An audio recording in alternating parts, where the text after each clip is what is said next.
Muy buenos días, bienvenidos a este tiempo devocional, tu palabra para encontrar el camino. Hoy es 14 de marzo del 2022. Les invito a continuar con la lectura de la Biblia en un año. Hoy vamos a leer Josué, el libro de Josué, capítulos 18, 19, 20 y 21. Josué, capítulos 18, 19, 20 y 21.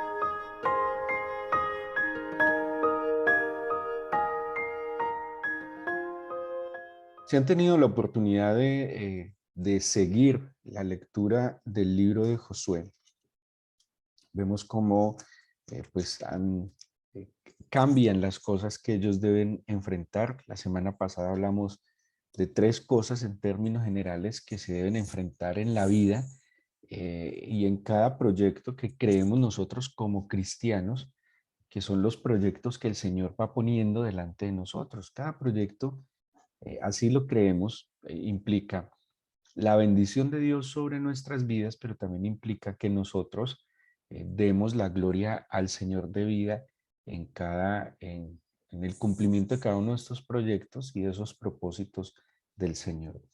Vimos tres cosas fundamentales o esenciales que hay que superar, que tiene que ver con nosotros mismos, pero que también tiene que ver con situaciones, digamos, naturales que se presentan, ¿sí? Digamos, que caben dentro de lo normal. El mismo Señor Jesús hablaba de que era imposible que no vinieran tropiezos. Hay tropiezos, simplemente vienen tropiezos en la situación diaria, en la cotidianidad, pero también tenemos adversario y eso nos lo habla la Biblia desde un principio, que tenemos quien se opone y quien busca pues dilatar o simplemente destruir los planes que el Señor tiene para nuestras vidas. En eso es muy delicado porque muchas veces nosotros nos terminamos metiendo en proyectos que no estaban en el corazón del Señor. ¿Y yo cómo puedo identificar un proyecto que no estaba en el corazón del Señor? Es porque quita la paz, la realización. Todo lo que venga del Señor, así no sea fácil, porque tampoco quiere decir que las cosas que vengan del Señor son fáciles. Tampoco quiere decir que los proyectos que el Señor pone delante de nosotros sean inmediatos o sean al menor esfuerzo. No necesariamente. De hecho, y si usted está siguiendo la lectura de Josué, vemos que tuvieron que luchar. Claro, no lucharon solos, lucharon acompañados. El ángel del Señor iba delante de ellos, pero, pero yo cómo sé que estoy en un proyecto que no es conforme al propósito de Dios, pues yo tengo que evaluar los frutos, los verdaderos resultados. Todo lo que atente contra mi paz, todo lo que atente contra mi salud, todo lo que atente contra mi relación con el Señor, todo lo que atente incluso en mi relación con mi prójimo, con mi familia, pues yo tengo que evaluar si realmente ese proyecto está glorificando al Señor y me está bendiciendo, porque la bendición de Dios, dice la Biblia, es la que enriquece y nunca añade tristeza con ella.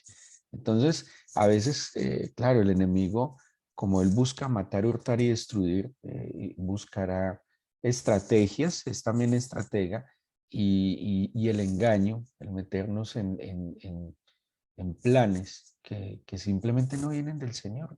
Y esos planes lo único que terminan es distorsionando un plan que Él tiene para nosotros, un plan de vida, de bendición, un plan donde su nombre quiere ser glorificado.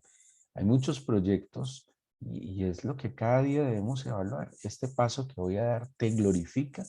¿O este paso de alguna manera en el fondo yo estoy buscando mi propia gloria? ¿O en el fondo yo estoy buscando que sea mi nombre que reluzca en esto? Y, y eso debemos estarlo evaluando, porque si he seguido la lectura de Josué, pues cuando el pueblo no supera estas situaciones, ya sean sus circunstancias personales, cuando no logra superar al enemigo, ¿sí?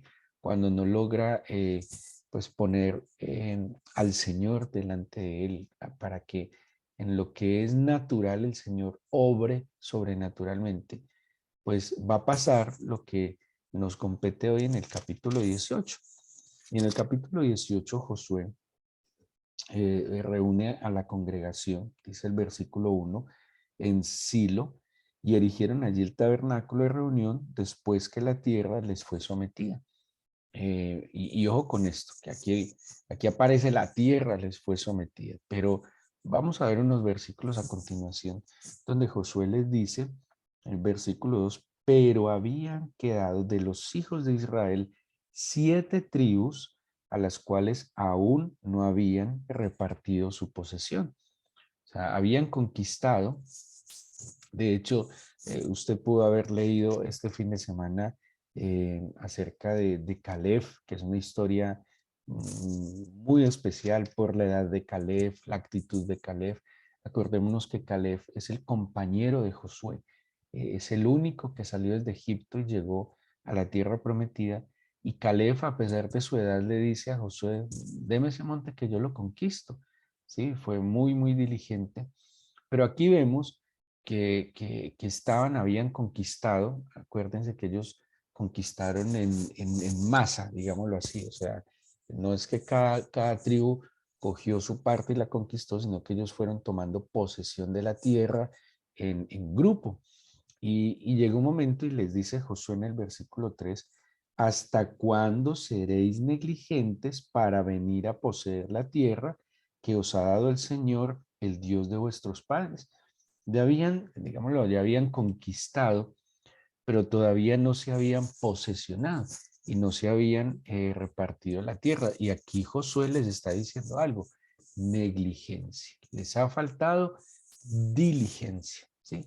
Les ha faltado determinación, les ha faltado quién sabe qué cosa, se cansaron, lo dieron por hecho, ya creyeron que lo habían logrado, pero les ha faltado que tomen posesión. O sea, cada uno tiene que pues primero repartamos lo que ya conquistamos y vayamos a tomar posesión. Tomar posesión también implicaba, como lo vimos en Caleb, seguramente luchar. Había seguramente todavía pueblos que estaban allí y o se sujetaban, o depende del pueblo, había sido una instrucción del Señor, debían ser conquistados.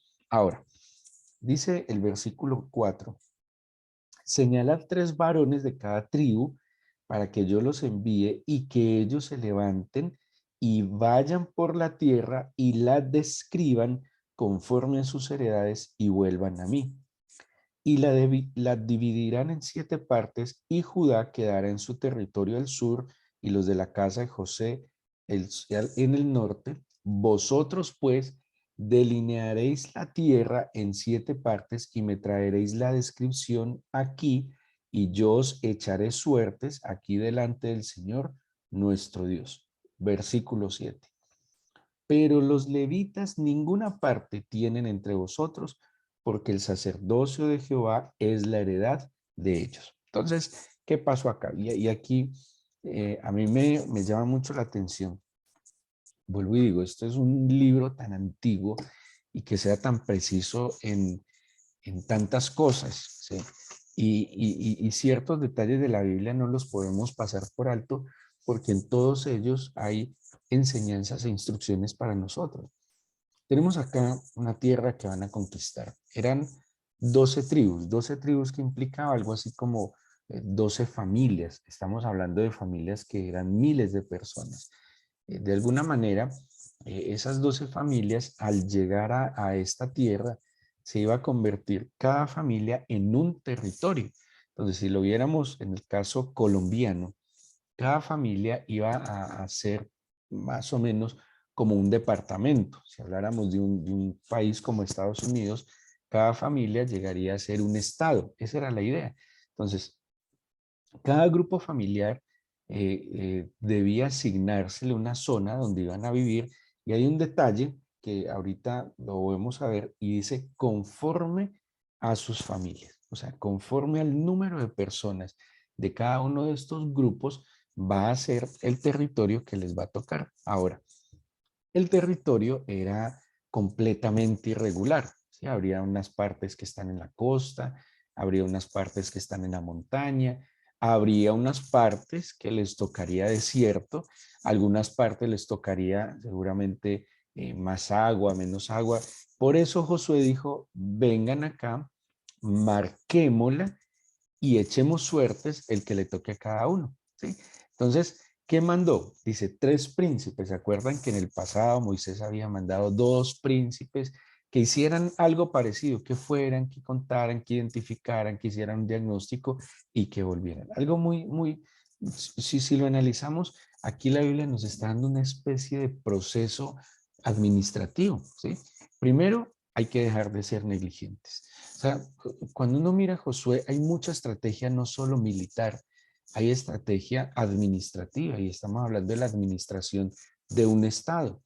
Y aquí les está diciendo, tomen príncipes, personas son destacadas, seguramente que tienen algunas habilidades especiales y que estas personas vayan por toda la tierra y la describan conforme a sus heredades y vuelvan a mí, ¿sí? Seguramente empiezan a hacer límites o a describirla de tal manera que la mayor o que todas estas familias o tribus queden en unas zonas donde haya los mejores recursos de manera equitativa. O sea, que no, que al que le tocó el desierto no solo le toque un desierto pelado allá, sino que también tenga acceso a ciertos recursos.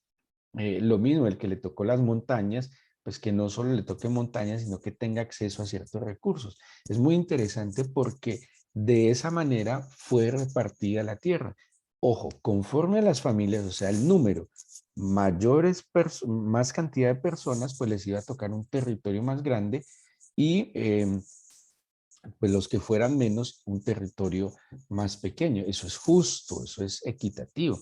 No como, como sucede hoy en el mundo entero, que una sola persona o una familia de 4 personas tienen, no sé, miles de metros cuadrados para vivir y a veces hay otras zonas donde en un metro cuadrado viven 4 y 5 personas. Eso es inequitativo, eso no es justo, ¿sí?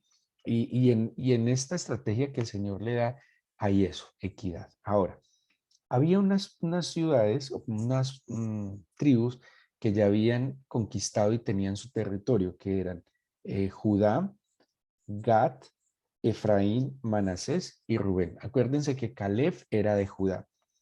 Rubén, Gad y Manasés estaban al otro lado del Jordán, fueron las primeras que se repartieron, bueno, media tribu de Manasés, y a este lado del Jordán estaban Efraín y la otra media tribu de Manasés. Faltaban 7 tribus por tener su territorio y faltaba la tribu de Leví, que si recuerdan leímos hace un momentico en el versículo 7, la tribu de Leví no tendría heredad con ellos, ¿sí? Dice el versículo 7, los levitas ninguna parte tienen entre vosotros porque el sacerdocio del Señor es la heredad de ellos. Entonces, a los levitas no les dieron una zona. Dice algo así, yo soy la heredad de los levitas. No, también tiene que ver con la profecía que Jacob le hizo a su hijo Leví. Bueno, pero volvemos al punto. Vayan, recorran, conozcan, identifiquen, estudien lo que van a entrar a conquistar. Delimiten, tengan con claridad para qué, cómo, cuándo, dónde. Es impresionante, ¿sí? Pero ¿qué les dice antes? Dejen la negligencia. A veces nosotros no alcanzamos los planes de Dios porque nos falta diligencia, porque también creemos, y eso es un engaño, que otros lo pueden hacer. Claro, el Señor lo puede hacer a través de nosotros o a pesar de nosotros. Pero ¿por qué no procurar que el Señor lo haga a través de nosotros? ¿Para qué vamos a ser tan facilistas si podemos hacer parte de un plan divino? Seguro, estemos seguros, si nosotros nos cruzamos de manos, eso le dijo Mardoqueo a Esther. No, Esther, es que si tú te cruzas de manos, tranquila, alivio, respiro, ayuda vendrá de alguna parte. O sea, el Señor quiere contar conmigo, pero si yo no me dispongo, pues el Señor también lo hará a pesar de mí, o a través de mí, o a pesar de mí. Y qué bueno que yo deje la negligencia para entrar en el plan del Señor. Y el plan del Señor me implica esfuerzo. El plan del Señor primero me implica buscarle constantemente para poder escuchar su voz y seguir su dirección. Ahora, si yo no soy diligente en esto, pues el Señor tendrá que usar al que sea diligente, al que se disponga, al que sí quiera entrar en sus planes y pues ser un instrumento de bendición del Señor. Entonces, primero dice, bueno, vamos a hacer este proyecto, pero quitemos la negligencia. Ojo, si es un proyecto del Señor, la diligencia implica poner al Señor en el medio. Si ustedes miran, el versículo 1 del 18 dice, edificaron, erigieron allí el tabernáculo. Y si recordamos cosas que hemos estudiado antes, el Señor le dice a Moisés que hiciera el tabernáculo porque él quería morar en medio del pueblo. Entonces, en sí, ¿qué está diciendo? No seamos negligentes en escuchar la dirección en el proyecto del Señor para que pongamos por obra el proyecto del Señor. Ahora luego les dice, vayan, diagnostiquen, identifiquen. Esa dirección implica que analicemos muy bien el entorno, los límites, las consecuencias, que tratemos de medir en lo posible cada decisión hacia dónde nos apunta, dirigidos de la mano del Señor. En conclusión, todo el capítulo 18 y 19 está cómo se reparten las ciudades. Y si ustedes miran, el versículo 11 dice, por ejemplo, del capítulo 18, se sacó la suerte de la tribu de los hijos de Benjamín conforme a sus familias, y el territorio adjudicado a aquella quedó entre los hijos de Judá y los hijos de José, o sea, entre Efraín y Manasés. Y así vamos a ver el capítulo 19, versículo 1, dice, la segunda suerte tocó a Simeón, eh, luego va a decir, y aclara de nuevo, conforme a sus familias. El versículo 10, la tercera suerte a los hijos de Zabulón, conforme a sus familias. El versículo 24, la quinta suerte a la tribu de Aser, conforme a sus familias. La sexta suerte, versículo 32, capítulo 19, a Neftalí. Y en el versículo 40, la séptima suerte corresponde a la tribu de Dan, conforme a sus familias. Aquí entonces ya todas las tribus quedaron con su propia tierra, ¿sí? Cada uno quedó con unas características específicas. Ustedes lo van a leer en detalle. Los límites son muy claros en toda la tierra. ¿Y qué tenían ahí? Pues tenían las cualidades para que cada uno pudiera prosperar y para que cada uno pudiera desarrollar el plan del Señor. El Señor quiere nuestro bienestar, sin duda alguna. El Señor quiere que nosotros, dice tercera de Juan 2, que el Señor quiere que prosperemos en todas las cosas, que como prospera nuestra alma, que tengamos buena salud. Eso está en el plan del Señor. Pero para poder vivir en el plan del Señor y ser prósperos en el Señor, pues necesitamos ser diligentes. Vimos, por ejemplo, en estos días de mañana, de madrugada, buscarle, escuchar su voz, tener claridad. Ahora, yo que entiendo, si yo no tengo claridad respecto a los planes del Señor, ¿cuál es el mejor consejo? Estemos quietos. La Biblia nos llama también a estar quietos. Esperemos. Si tenemos dudas, si no tenemos la certeza que este paso viene del Señor, quedémonos quietos. Pero si tenemos la certeza que esto es un plan del Señor, pues movámonos con diligencia, ¿sí? Y movámonos con diligencia de acuerdo a las indicaciones que Él nos va a ir dando en este plan. Ahora, el capítulo 20 señala las ciudades de refugio. Todo esto que estamos viendo son la ejecución de los planes de Dios expresados a través de Moisés. ¿Se acuerdan de que esto ya lo habíamos visto en Números, cuando el Señor dice, cuando entréis haréis esto, ¿sí? Y señalaréis unas ciudades de refugio. Y es muy tenaz, esto tiene un orden increíble porque todo es simétrico, es impresionante. Por eso es que yo creo que los judíos aman tanto el tema de los números. La matemática tiende a ser muy exacta. y la Biblia tiene mucha matemática y creería que por eso es que los judíos aman tanto los números. Ellos le dan un significado muy particular a los números. Y cuando vemos acá entonces dice 12 tribus repartiéndose toda una zona en 12 porciones. 12 porciones de acuerdo al número de los miembros de estas tribus. Pero dentro de estas tribus van a señalar unas ciudades de refugio. Y las ciudades de refugio van a ser 6 ciudades de refugio. Y eso va a estar en el capítulo 20, donde señala 6 ciudades, sedes en la tribu de Neftalí, Siquén en la tribu de Efraín, Kiriat Arba en la tribu de Judá, Becer en la tribu de Rubén, Ramot en la tribu de Gad y Golán en la media tribu de Manasés al otro lado del Jordán. 6, distribuidas también en medio de las 12 tribus, ubicadas de manera tal que quedaran equidistantes como ciudades de refugio. ¿Qué eran las ciudades de refugio? Donde debían huir aquellos que involuntariamente hubiesen cometido algún tipo de delito.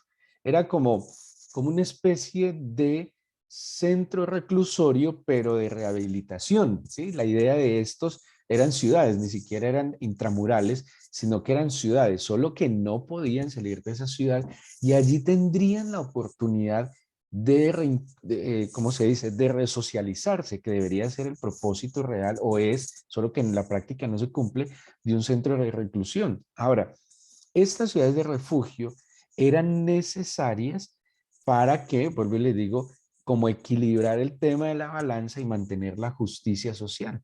Y eran 6 en medio de 12 territorios. Todo es como muy simétrico. En el versículo 21 va a señalar las ciudades de los levitas. Les recuerdo que los levitas no tenían un territorio específico para ellos, sino que esto es bellísimo. Los levitas como funcionarios del Señor, porque eran funcionarios públicos del Señor, debían estar en medio de las tribus. Les recuerdo que Leví tuvo 3 hijos. Bueno, sí, 3 hijos, Coat, Gersón y Merari.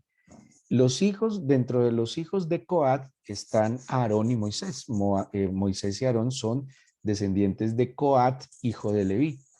Y dentro de esos, de los hijos de Aarón estaban los sacerdotes, que eran los que podían llegar o iban a ser los sumos sacerdotes.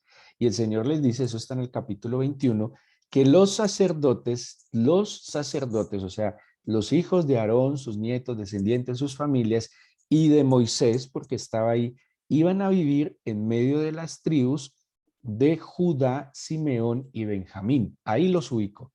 Entonces, los sacerdotes, hijos de Leví, que vienen de Coat, van a vivir entre Judá, Simeón y Benjamín. Y los otros coatitas, o sea, los otros hijos de Coat, iban a vivir en medio de Efraín, Dan y la media tribu de Manasés. Y los de Gersón iban a vivir en medio de Isaacar, Aser y Neftalí. Todo eso está en el capítulo 21, para que lo lean en detalle.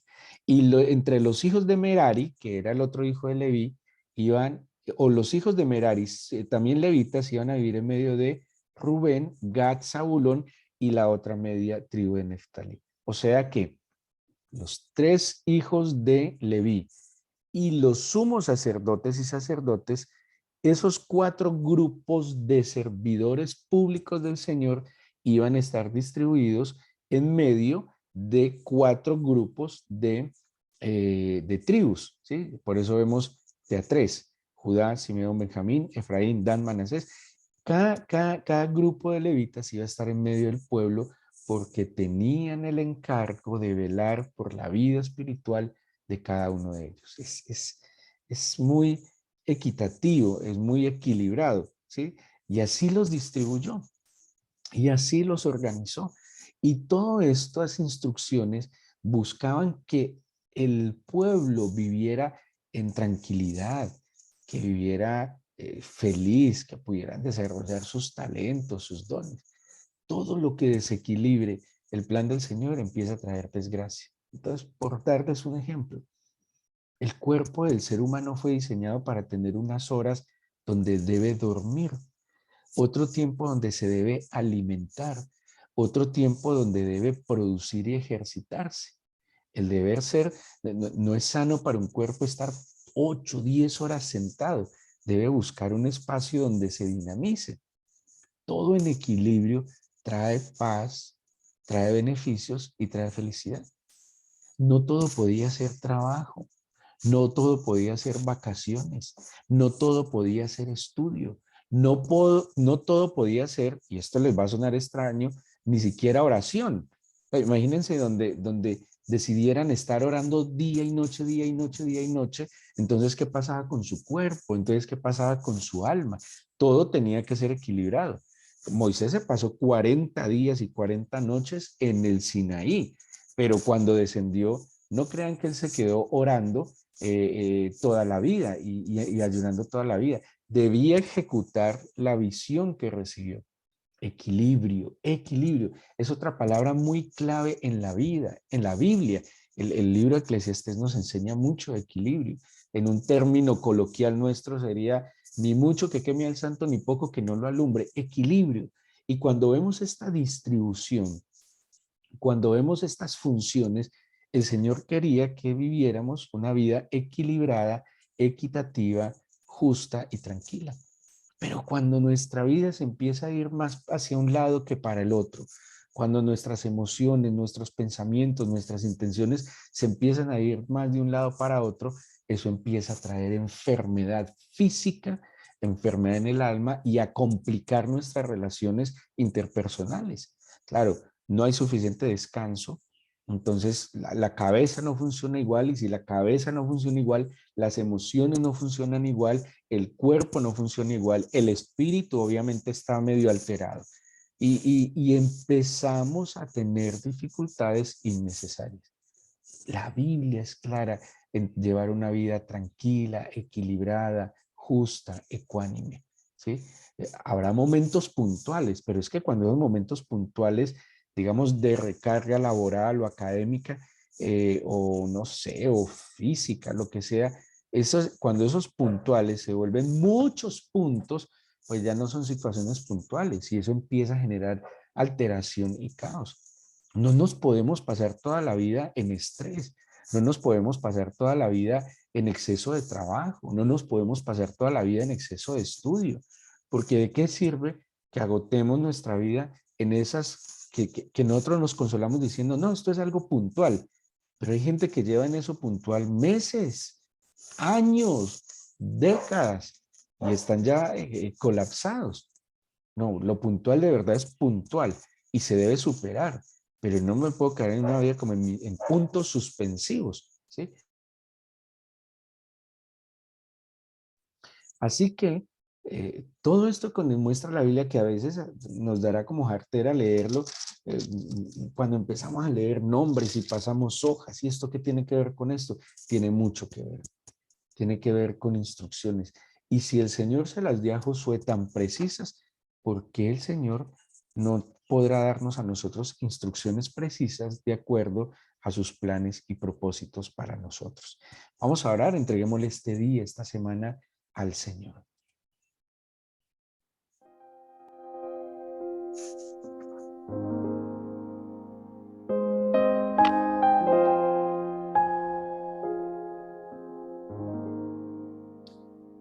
Amado, te damos muchísimas gracias por este nuevo día, por tu palabra, por tus instrucciones. Eh, Aunque tal vez no nos parezcan claras, son claras, Señor. Y definitivamente tu palabra nos muestra que eres un Dios de orden. Por eso te estableciste leyes, leyes universales, leyes naturales, Señor, leyes espirituales, leyes de convivencia. Eres un Dios de orden. Tú bendices el orden, porque tu esencia, Señor, es la luz, es el orden. En el orden siempre habrá bendición. Y seguramente una característica de cuando nos alejamos de ti es que la vida se empieza a volver caótica y desordenada. El tiempo no alcanza ni para comer. No está bien, Señor, decir que no nos alcanza el tiempo ni para comer adecuadamente, ni para descansar adecuadamente, y mucho menos que ni para orar adecuadamente, Señor. Tú eres la luz, necesitamos tu luz, no para que nos ilumines en nuestros planes y proyectos, porque sería pretender utilizarte.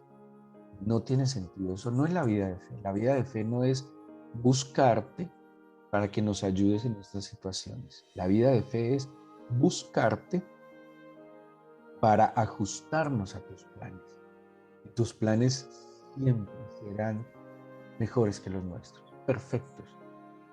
Yo te pido, Señor, que ilumines nuestra mente y nuestro corazón y nos ayudes a desarraigar de nosotros la negligencia respecto a ti. Somos diligentes en muchas cosas, en servirle a muchas personas, a nosotros mismos, pero estamos llamados, Señor, a servirte primero a ti, a ser diligentes al buscarte, agradarte, Señor. Y yo sé que de esa manera muchas cosas se van ajustando en nuestra vida. Gracias porque, porque el orden trae la capacidad de optimizar todos los recursos, el tiempo, los talentos, Señor. Gracias porque en tus planes de bendición está nuestra tranquilidad. Y, y el saber y el esperar en que si hacemos lo que tú nos indicas, en lo que supere nuestras capacidades, tú actuarás sobrenaturalmente. ¿Cómo? Disponiendo el corazón de las personas, abriéndonos puertas que no podríamos abrir, abriéndonos caminos, Señor. Ayúdanos a ajustarnos a esos planes maravillosos, a no desgastar ni el tiempo, ni los talentos, ni los recursos en lo que no estaba en tu corazón. Muéstranos. Te pido que abras nuestra mente y corazón. Muéstranos ese camino. Seguro, Señor, que estamos dispuestos a seguir, a corregir, a volver, Señor, a ese camino de bendición que tienes para nosotros. Te encomiendo esta semana, te pido, Señor, que tomes el control de esta situación en Ucrania. Te pido que tengas misericordia de las familias. Toca los corazones. Te pido que confundas los planes del enemigo, que haya vida, Señor. Entregamos nuestro país, la ciudad donde vivimos, nuestro entorno, nuestras familias. Y pedimos que tu bendición nos acompañe en esta nueva semana. Gracias por tu palabra. Gracias, Señor, por escuchar nuestra oración en el nombre de Jesús. Amén.